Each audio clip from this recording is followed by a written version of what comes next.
айта кетейин дегеним, кече экинчи маселе, кече күнкү Али Токтокуновдун энергетика системасына коррупция жөнүндөгү жүргүзгөн журналисттик иликтөөсү боюнча видео тасмасы боюнча айта кетсем, бул видео тасмада көрсөтүлгөн фактылар биз үчүн жаңылык эмес. Жана айткандай 4 кылмыш тергелип жатат. 4 кылмыштын алкагында баардыгы боюнча алар бизге белгилүү болгон. Бирок 4 кылмышчы булар 2016 жана 2020 жылдагы аралыктагы бул эсептөө палатасы берген актысы боюнча козголгон кылмыштар. Ал эми Али Токтокуновдун видео тасмасындагы бул фактылар 2021 жана 2022 жылга тиешелүү. Ошондуктан бул маалыматтар биз үчүн жаңылык эмес. Айткандай, алар мурдатан эле катталган жана текшерүү аракеттери жүргүзүлүп, алар боюнча эми ал жерде толук ала алган жок да, Али Токтокунов элечи. Жана видеокамерамен болгон үйлөрдө эле көрсөттү го. А бизде прокуратура кызматкерлери ар бир фундаменттен сырткары ошол азыркы учурда жанагы система, IBS, Xenon деген системалардын иштешинин мыйзамдуулугуна чейин карап чыгып атышат. Бирден бир. Бул бизде өзүңүздөр билесиздер, тергөөчүлөрдүн саны республика боюнча өтө деле көп эмес.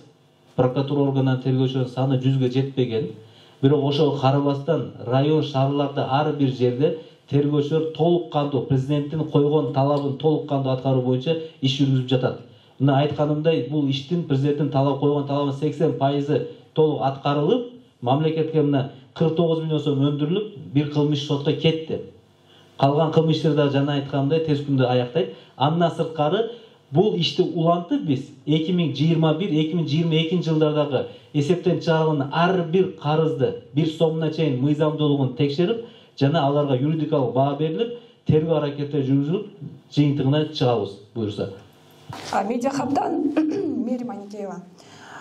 Сиз жаңы эле айтып атпайсызбы ошо иликтөө боюнча депчи, баягы оңой эле болуш керек камерамен алып деп. Биз дагы бул иликтөөнү 1-2 күндө эле жасап койгон жокпуз. Бул 4-5 айдаган убакытты талап кылды. Ар бир айтып аткан сөзүбүзгө биз далилдүү фактыларды келтирип бере алабыз бүгүнкү күндө да. Ошондой эле жана ысык ата боюнча сиз айтып атпайсызбы, иликтөөдө 2020-2022 жылда маалыматтар камтылыптыр деп. Жок, андай эмес. 2018 жылдан баштап жана ысык атада фундаментке квитанция келе баштаган. Ал жерде 95 жылдан бери ал жерде үй жок деген расмий айыл өкмөттүн справкасы бар. Андан сырткары түндүк электрдин доосун четке каккан соттун да чечими бар. Бирок ага карабастан бүгүнкү күнгө чейин ал жерге электр энергия колдонулду деп түндүк электрдин квитанциясы келип турат. Бул боюнча былтыр коопсуздук кеңешинин жыйынынан кийин ошо жердин ээси Малиев жана иликтөөдө айтып атпайбы, мындай муз ордунан жылды деп сүйүнгө мен маселем чечилет го дегем десе дагы жок, бүгүнкү күнгө чейин ал маселе чечилбей келет. Ал башкы прокуратурага сиздерге да кайрылган экен. Бул биринчиден. Экинчиден, Таластагы түндүк электрдин Таластагы филиалы боюнча да маалыматтар бул 2020-2022 эмес, аякта 2019 жылдагы маалыматтар да бар да, ошол ички Xenon базасындагы абоненттердин төлөмдөрү боюнча. Мында да бир канча айырмачылыктар чыккан. Ал боюнча дагы биз иликтөөдө арызды да көрсөттүк, башкы прокуратурага жөнөткөн арызды да көрсөттүк. Ал боюнча да бүгүнкү күндө татыктуу жооп жок. Ошол боюнча маселе кандай каралат? Анан биздин колубузга тийген 827 абоненттин биз 50дөн ашуунун гана кыдырып чыктык. Ошонун ичинен биз 27 күмөндүү фактыны таптык ал жерде. Ар бирине турак жай, ал жерде ай сайын квитанция көбөйүп келет. Мисалы, биздин колубузда документ февраль-январь айын камтыса, ал жерде квитанция март айына жогору болуп келет да. Андан да демек бул ай сайын жөн эле колдонулган электр энергия жазылып атат деген сөз да. Бул биз кыдырган 51 даректин 27си гана күмөндүү болду да. Мындай учурдун дагы канчоосу бар. Себеби бөлүштүрүүчү компаниялар Кыргызстанда абдан көп түндүк электрден сырткары. Негизи эле бул боюнча качан чара көрүлөт? Ошол эле ысык ата, ошол эле Таластагы түндүк электрдин филиалы боюнча. Рахмат. Мына өзүңүз айттыңыз. Сиз бир гана камераны көтөрүп, ушул репортажды тартканга сизге 2 ай, 3 ай кетиптир. Болгон 4 айдан ашуун убакыт кетиптир. Эми ал жерде сиз эч кандай кагаз жазган жоксуз. Жана бизде тергөө аракеттери бар, алуу жүргүзүү, сурак кылуу, беттештирүү деген. Эми элестетсеңиз, ошончо тергөө аракеттерин жүргүзүүгө канча убакыт кетерин, канча адамдын жумушу жумшалышын. Көрдүңүзбү? Мен айтайын дегеним, ошол бардык фактылар боюнча азыр бизде ал маалыматтар бар болчу. Мына азыр айтып атканыңыз Малиевдин маалыматы боюнча маалиф боюнча бизде кылмышчы козголгон мына 27 январь 2022 жылы кылмыш козголуп, ал боюнча тергөө аракеттери жүргүзүлүүдө. Көрдүңүзбү? Ар бир боюнча. Мына дагы айтып кеткениңиз Талас район, Талас облусу боюнчагы Манас райондук электр тармактары боюнча кылмыш иши 2020 жылы козголгон экен. Улуттук коопсуздук кызмат тарабынан. Ал тергөө жүргүзүлүп, аны ичинен дагы 2 кылмыш иши бөлүнүп, бир кылмыш иши соттун кароосуна жиберилиптир. Ал соттун кароосунда калган 2 кылмыш боюнча азыр ал кылмыштардын 22 мартта прокуратура өзүнүн өндүрүшүнө алып тур. Эми алардын калган ошол жооптуу кызматкерлердин жана биринчи иш боюнча бухгалтер жоопкерчиликке тартылып кеткен экен, башкы бухгалтер. Эми калган иштери боюнча ошол чоң кызматты ээлеген кызматкерлер жоопко тартылат. Алар боюнча дагы иликтөө жүргүзүлүп, тергөө жүргүзүлүп, ал сиз айткан бардык фактыларына бар бизде. Алар текшерилүүдө. Сиз айткан, сиз эгер 827-ден 27 же 50-н кыдырган болсоңуз, биздин азыр шаар райондук прокурордун тапшырмасы берилген. Ошол ар бир тергөөчү азыр 10 миң деген болсо дагы абонемент ар биринин үйүнө барып, ар бирин карап чыгат. Бизде ар биринин фундаментине чейин бизде белгилери бар. Кайсы жерде фундамент турат, кайсы жерде көптөн бери элдер жашабай калган, кайсы жерде каза болуп калган, ал үйгө канчадан бери дагы эле келатат. Ошол квитанциялар, алардын баарына юридикалык баа берилет. 2016-дан бери прокуратура кызматкерлери эмне болушту? 2016-2018-ден бери деңиз келди окшойт сиздин, Марат. 2016-2020 жылдары бул боюнча мына көрдүңүз, эсептөө палатасы боюнча текшерүү жүргүзүлгөн. Алар аудит жүргүзгөн. Аудиттин жыйынтыгын күтүп, аудит жыйынтыгы чыккандан кийин мына президент башкы прокурорго тапшырма берди. Ошонун негизинде аракеттер жүргүзүлдү. Аудит болбосо жүрө берет ошойдон баары. Аудит болуп турат да, аудит болуп турган үчүн берди да. Жылга болот да аудит деген. Аудит жылда бул акыркы ушул списание, незаконный списанияны текшергенди, ошол мезгилден чыгарып туруп берди. Дополнительно, почему так долго ждали? Аудит провели в 2016 году, вы ждете 6 лет, чтобы возбудить. Кандай 6 күн, 6 жыл. В 2016 году, да, было? 2016 жылдан жок, аудит 2021 жыл болду. 21 жыл болду. 2021 жыл 2016 менен 2020 жылга чейин аудит жүргүзүп, ушунча жанагы эсептен чыгарылган фактыларды алып чыкты. 2021 года никого не интересовала коррупция в энергосекторе, не ГКМБ. Ал боюнча текшерүүлөр жүргүзүлгөн болуш керек, ал боюнча алынган да барлыгы. Текшергендер жоопко тартылат. Ошо ГКМБ, скажем, они проверяют. ГКМБлар боюнча жана айтып кеттим. Кылмыш ага чейин козголгон, тергөө жүргүзүлүп, тергөө боюнча бир кылмыш боюнча адам жоопкерчиликке тартылып, сотко кеткен. Эми ал майда чүйдө делаларда көп болгон, андачы кыска жеңил жанагы көлөм аз болгон кылмыштар ал убагында өз убагында тергөөлөр жүргүзүлүп, соттун кароосуна кетирилген бардыгы. Алар ошол мезгилдердеги иштер. Ал эми бул чоң көлөмдөгү ошол суммаларды кийин аудит чыгарып берди. Ал боюнча атайын тергөө тобу түзүлүп, кылмыш боюнча тергөө аракеттери жүргүзүлдү. Агим Бактубекулов, Медиахаб. Во время того, как мы делали это расследование, мы заметили все изъяны, которые позволяют все-таки вот этим людям списывать незаконно вот эти деньги. То есть, наверное, сейчас вопрос стоит не о том, чтобы там, сказать, что вот столько наказали, столько обратно вернули. Да, окей, пусть мы надеемся, что эти люди обязательно понесут свое наказание, но дело в том, что это если вот эта система обратно будет оставаться, это обратно создаст платформу для того, чтобы новые люди обратно приходили и занимались тем же самым. Во время расследования мы поняли то, что система энергетики, она сама очень сильно закрыта, замкнута в себе, никаких открытых данных не представляет. И именно из-за этого, из-за того, что она замкнута в себе. То есть, если происходит какое-то нарушение, обратно, если историю с Таласом, если вспомнить, там проходили некоторые нарушения, кто еще их пришел проверять?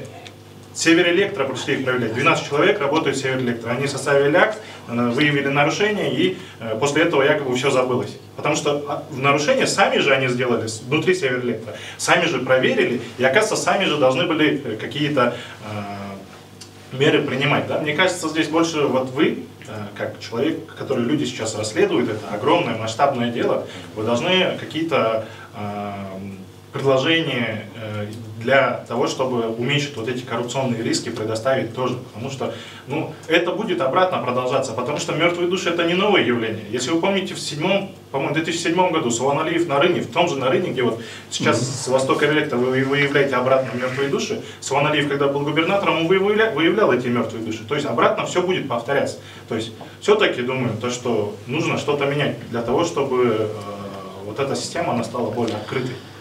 Рахмат Арген, мына азыр айтайын дегенім, мындай да башкы прокуратуранын азыркы койгон максаты, биринчи максат, ошол схеманы биринчи ачтык. Бул схемалар бардыгы ачылды. Тергөө жүрүшүндө. Бул схемалар ачылып, эми буга биринчи биздин максатыбыз бөгөт коюу. Ушул системаны толугу менен жокко чыгаруу. Бул биринчи максат. Ал экинчи максатыбыз ушул схеманы уюштуруп, ушул схеманын артында акча тауып байыган кишилерди мына айткандай 17 киши камалды. Ушул байыган кишилерди кылмыш жоопкерчилигине тартып, аларды жазалоо. Ушул эки максат. Сиз айтканыңыздай прокуратуранын алдында турган ошол эки максатына жетишебиз. Ошондо азыр кандай предложение болот силер тараптан? Ошондо мына азыр айтканымдай схемалар бардыгы ачылат дагы, ошол схемалар жокко чыгарылат. Кайтып ошол схема иштебей турган кылынат. Биз айткандай жана Ксенон жана IBS деген программаны да текшерилет. Ал боюнча текшерүү жүргүзүлөт. Ал кандай иштет, анын жүрүшү кандай? Жана Индиядан сатып алган. Ошол бардык, ошол эки программа, бирөөсү юридикалык жактарга, бирөөсү мына частный жактарга текшерген. IBS менен Ксенон билесиз да? Рахмат. Журналистик иликтөөдө Айбек Малиев дегенде жазылганчы болот го. 2019 прокуратура арыз кайрылып турду да прокуратурага. 2019-дан бери эмне анан жооп тартылган жок, эч ким каралган жок бул. Айбек Малиев боюнча мына азыр мен кесиптешим Нурбек Жазыбекович кыска маалымат берет. Биринчиден бул Малиев өзү кайрылган эмес. Бул Жаран Кулманбетов Талант Бейшекеевичтен кайрылган. Ал киши 19-жылы каржы полициясына кайрылган.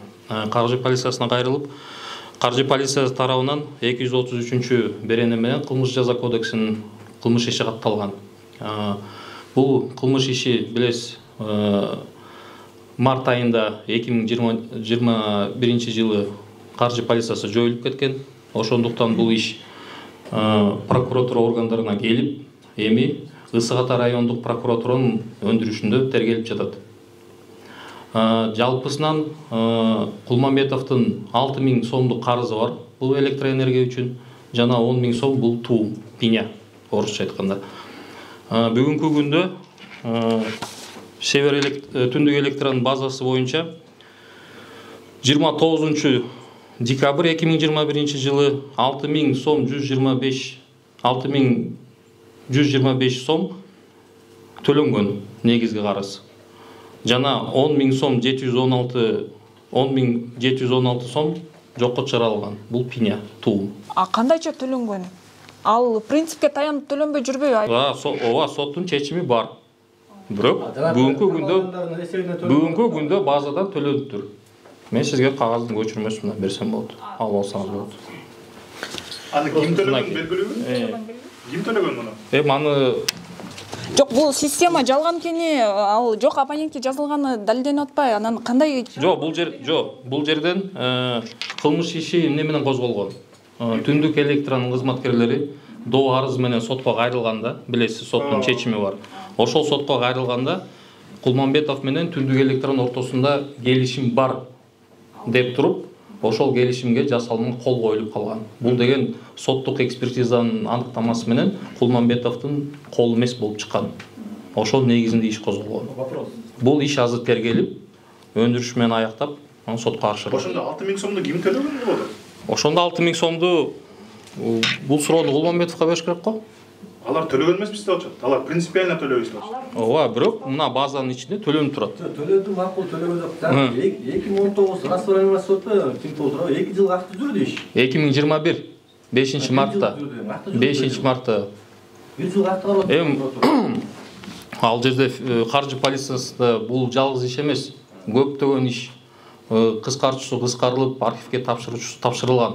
Бул иштин баары баягы тергөө перспективасы бар иштер прокуратура органына өткөн. Бирок 16.000 сом бул. жок, эми экономикалык кылмыштар менен күрөшүүгө орган жок болгондугуна байланыштуу. Ошол себептен баягы өзүнүн учурунун мезгилин күтүп турса керек да. Ошондо 10 000 сом пенияда жокко чыгыш керек да тура. Ооба. Чыгыш керек. Чыгыш керек. Кени далилденет. Ооба, чыгыш керек.